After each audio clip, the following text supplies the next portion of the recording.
Bonjour et bienvenue sur Radio Sésame. Nous vous présentons aujourd'hui un reportage réalisé à Villepatour, à l'occasion de la sortie du livre « Dans les roues d'Alex », publié chez Grare Éditions. Ce livre a été écrit par des élèves en situation de handicap de l'Institut d'éducation motrice de Villepatour. Le jeudi 26 mai, une rencontre dédicace a eu lieu, un bel événement dont on se souviendra longtemps. De nombreux invités ont partagé ce moment d'exception, sous le signe de la convivialité et de l'émotion. Cette rencontre a débuté par des interventions particulièrement appréciées de Jean-Jacques Barbeau, président du conseil départemental de Seine-et-Marne, Guy Geoffroy, député et maire de Comble-la-Ville, Bernard Roux, président de la Croix-Rouge départementale, Myriam Isos, directrice de l'IEM de Villepatour, Éric Kayser, proviseur de l'établissement, Georges Grare, éditeur. On a particulièrement apprécié la présence d'Olivia Agostini, notre illustratrice. Sans se laisser impressionner, Jason, l'un des 7 auteurs du livre, a conclu cette prise de parole au nom de tous ses camarades. Il a rappelé, non sans humour, leurs craintes et leurs hésitations éprouvées au début de cette aventure. Nous vous proposons d'écouter un extrait de son intervention. Moi déjà je voulais remercier tout le monde de s'être libéré pour venir nous voir. Je voulais remercier aussi mon professeur qui a été là pour nous aider. Moi au début quand on m'a parlé du livre, je n'étais pas rassuré du tout. Et j'ai parlé avec mon professeur, il m'a dit écoute on est là, on va t'aider. Ça m'a permis de me débloquer, d'améliorer ma dyslexie et ma dysorthographie. Bon, elle est toujours là, malheureusement, mais au moins ça m'a amélioré un petit peu. Ça m'a permis de libérer, d'expliquer à tout le monde, à vous-même, à tous ceux qui vont lire le livre. Ça m'a permis d'expliquer vraiment ce que j'ai ressenti quand j'ai été en collège ordinaire. Je parle aussi au nom de mes camarades parce que en fait, ça nous a permis tous d'exprimer ce qu'on a ressenti. Chacun un petit bout en fait. Et au début, franchement, c'était pas facile. On était perdus. On a cru qu'on n'allait jamais s'en sortir. Moi, j'ai cru que jamais on allait finir le livre. Et moi, je voulais remercier aussi Olivia Agostini qui nous a beaucoup aidé à réaliser ce livre. Georges Grare qui nous a aussi aidé à publier le livre. Ils ont été très à l'écoute de ce qu'on a demandé. Par exemple, Olivia Agostini, on nous demandait... il y avait un professeur de maths. Ça nous a fait rire parce que ça nous a fait penser à notre deuxième directeur, M. Garrido. Donc on a demandé en fait à garder justement ce personnage. Malgré tout, M. Garrido nous a aidés aussi. Il nous a aidés aussi par exemple quand M. Antoine était pas libre. M. Garrido était là pour nous aider, nous permettre d'avancer. En fait, moi, comme j'ai une dysorthographie, ce qu'on faisait, c'est que y a une de mes camarades qui écrivait vraiment très très bien, mais qui avait beaucoup de mal à l'oral, donc on essayait de s'arranger pour nous donner des idées à deux, et en fait, je l'aidais à se débloquer au niveau de l'oral, et elle m'aidait à se débloquer au niveau de l'écrit. Donc ça a été très compliqué aussi de faire les groupes, parce que donc on a tous nos différences. La critique de la pédagogie, j'aurais rien à rajouter, c'est pas Pendant 2 heures, les futurs lecteurs, représentants de l'éducation nationale et de la Croix-Rouge, parents d'élèves, amis de Villepatour, se sont pressés pour acquérir leur exemplaire. Moussa, notre correspondant pour Radio Sésame, a recueilli les réactions de quelques invités que nous vous proposons d'écouter. Bonjour, je m'appelle Moussa, élève du UM de Villepatour. Pouvez-vous m'accorder une interview pour nos auditeurs de Radio Sésame? Quelle fonction occupez-vous Alors, moi, je suis député de la circonscription qui comprend sur son territoire la commune de Pré-Lambry, donc le hameau de Villepatour et donc l'établissement dans lequel nous sommes.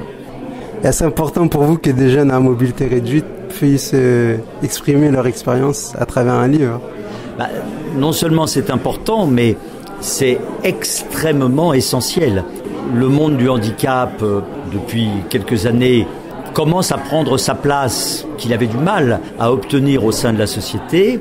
Et tout ce qui se fait ici, et en particulier ce que nous avons vécu aujourd'hui au travers de cette séance de dédicace sur le livre initié et réalisé par les élèves, montre que c'est en indiquant concrètement ce que tous ces jeunes sont naturellement capables de faire, que l'on ouvre le regard de la société qui a encore besoin de s'ouvrir sur le monde de handicap, qui est un monde qui enrichit la société. Je serais tenté de dire que le monde du handicap est une chance pour la société et que la démonstration nous en est faite aujourd'hui. Est-ce que cela vous paraît important que des élèves montrent l'image qu'ils ont d'un établissement ordinaire comparé à une structure telle que l'IEM de Villepatour? Oui, il est à la fois important que ces élèves montrent combien leur place est au cœur des établissements dits ordinaires, mais combien également ils ont aussi naturellement besoin d'un accompagnement adapté, qui est un des éléments de ce que l'on appelle la compensation de leur handicap, mais qui ne les soustrait pas à la vie en milieu ordinaire à laquelle ils aspirent et à laquelle ils sont totalement préparés. Démonstration nous en est faite aujourd'hui. Oui. Je vous remercie et bonne journée. Merci beaucoup. Bonjour, je m'appelle Moussa, élève de l'UM de Villepatour en classe de CIP. Je vais vous poser quelques questions. Quelle fonction occupez-vous au sein de l'académie? Je suis inspectrice de l'éducation nationale. Et est-ce important pour vous que des jeunes à mobilité réduite puissent exprimer leur expérience à travers un livre? Très important. J'ai toujours considéré que toutes les formes d'expression qui ont été utilisées par les élèves de Villepatour notamment, puisque je les connais bien, étaient vraiment des réussites à la fois de leur façon de dire les choses et puis de leur réussite scolaire aussi. Donc ça, c'était vraiment très intéressant. Est-ce que cela vous paraît important que des élèves montrent l'image qu'ils ont des établissements ordinaires comparé à une structure telle que l'IEM? C'est vrai, on a peu l'occasion de se rencontrer, de croiser les regards, comme on dit, il y a une expression comme ça, croiser les regards,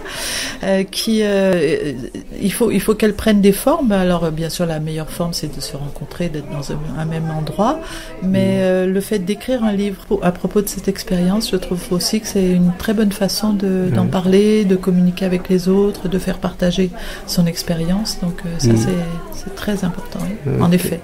Et selon vous, ce type d'ouvrage peut-il sensibiliser les jeunes dans les établissements publics? Absolument. Parce qu'on fonctionne dans un monde un petit peu fermé, les gens qui sont autour de nous, etc., on n'ouvre pas assez les yeux. Et un livre, c'est idéal pour ouvrir les yeux, parce que ça nous parle de l'expérience de quelqu'un qui n'est pas notre voisin ou qui n'est pas notre ami, mais qui a aussi la même raison de parler de l'existence que nous. Donc ça nous apprend à partager ce qu'il vit et c'est vraiment très intéressant.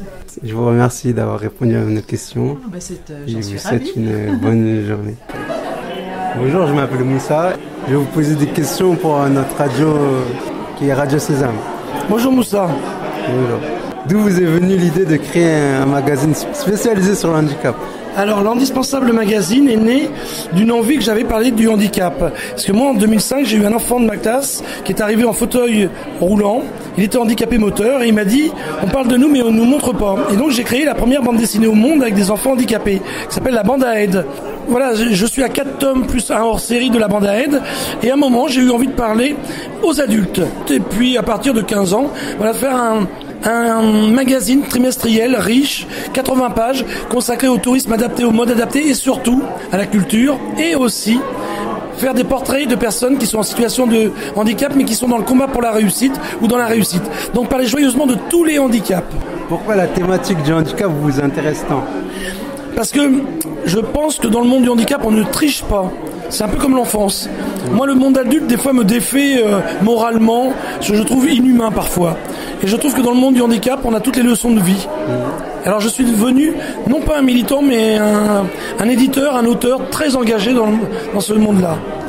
Et dans votre entourage, êtes-vous confronté au handicap? Alors, pas du tout avant, mais depuis 2 ans, le fils de ma compagne a eu un accident de moto à 27 ans. Il est devenu paraplégique. Et comme je lui ai dit, comme je le redis, le bien le plus précieux, c'est la vie. Alors après, on vit avec son handicap, mais il faut que les valides prennent conscience qu'il faut aider, améliorer la vie des personnes qui sont en situation de handicap. Et ça, c'est un vrai combat. Et pourquoi avez-vous accepté de publier dans les roues d'Alex? Alors, dans les roues d'Alex, c'est une évidence, il est bien écrit.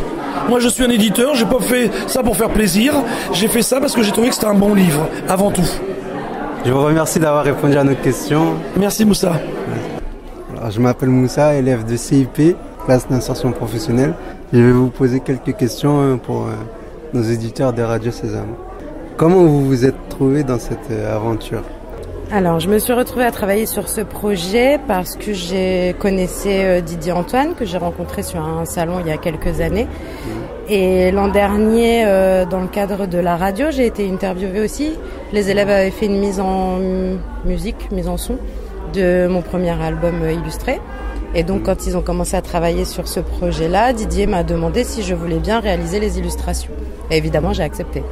Et comment avez-vous travaillé avec les élèves dans le cadre de cet ouvrage ? On a travaillé principalement, alors un peu par mail quand ils m'ont envoyé les premiers écrits, et moi je leur ai renvoyé les premiers dessins, et puis au téléphone beaucoup. Et quand je leur ai envoyé les premiers dessins, ils m'ont rappelé pour me faire des suggestions, me demander des modifications. Donc la distance, c'était pas un frein pour la collaboration. Alors ça n'a pas été un frein, mais c'est vrai que j'aurais aimé être plus près pour pouvoir participer encore plus et être encore plus avec eux, à la fois dans la construction du récit et pour pouvoir faire mes illustrations avec eux, devant eux.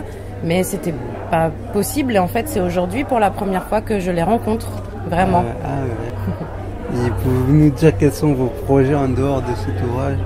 En dehors de cet ouvrage, actuellement, j'en ai pas beaucoup de projets littéraires. Il y a Le rêve d'Akissi, le premier livre que j'ai fait. J'en ai un autre qui est sorti en 2016 qui s'appelle Papi Pétaouchnok. Et Dans les roues d'Alex qui vient de sortir aussi. Faut trouver des idées. C'est vous devez écrire un autre livre pour que je puisse faire encore des dessins. Okay. Et selon vous, ce type d'ouvrage peut-il sensibiliser les jeunes dans les lycées normaux ? Oui, je crois. J'espère, d'abord. Ouais. C'est une bonne question, ça. J'anime des ateliers d'écriture et d'illustration avec des enfants qui ont à peu près une tranche d'âge de 8 à 13 ans, à peu près. Ouais. L'année dernière, déjà, quand le récit a été terminé, je leur ai montré les dessins, je leur ai parlé de l'histoire. On a beaucoup parlé du handicap à cette occasion et de leur rapport au handicap. Et c'était assez intéressant d'avoir leur retour là-dessus. Et moi, en tout cas, je vais continuer à faire ce travail-là avec les enfants que je côtoie. Et si j'ai bien compris, il y a pas mal d'exemplaires qui vont aller dans les collèges du département. Donc ça, c'est une bonne nouvelle. Plus il sera lu, plus les mentalités vont changer, oui. Alors, je vous remercie d'avoir répondu à nos questions et je vous souhaite une bonne journée. Alors bonjour, je suis Moussa Baradi. Alors je suis Éric Ezer, je suis le proviseur du lycée Simone Signoret et donc à la fois le principal et puis le proviseur de cet établissement. Selon vous, est-ce important que des jeunes de notre établissement écrivent un livre pour faire passer un message ? D'abord, c'est important, je crois, pour eux. Avant d'être important pour les autres, tous les élèves ont vécu une expérience et une aventure qui va les marquer tout au long de leur vie. Ça, je crois que la première importance, c'est pour eux. Et puis, bien évidemment, c'est important aussi de faire connaître ce qu'on vit au quotidien, quand on est différent, parce qu'il faut reconnaître cette différence. De toute façon, on ne peut pas la nier, il faut l'accepter, et il faut aussi que les autres l'acceptent. Et nous regardent comme étant à la fois les mêmes que nous, mais aussi différents de nous. Et c'est comme ça, je pense que ce livre va contribuer à montrer que vous vivez les mêmes choses, vous rêvez des mêmes choses, vous désirez les mêmes choses, vous aimez les mêmes choses, puis qu'il est question d'amour aussi dans ce livre, d'une histoire d'amour. Donc voilà, oui, ça me semble vraiment important. Et êtes-vous confronté au handicap dans votre entourage Alors dans mon entourage, oui, puisque mon propre fils est handicapé, donc j'y suis confronté, et puis de par mon métier de toute façon, le fait d'être proviseur d'un établissement, que ce soit celui-ci mais aussi du lycée où il y a 1225 élèves, il y a énormément aussi d'élèves avec des handicaps qui sont différents, mais qui existent et qu'il faut qu'on prenne en considération. Donc au quotidien, que ce soit dans ma vie privée mais aussi dans ma vie professionnelle, je suis confronté au handicap. Je vous remercie d'avoir répondu à nos questions. Merci Moussa pour cette interview. Longue vie à Alex et bravo aux jeunes auteurs de Villepatour.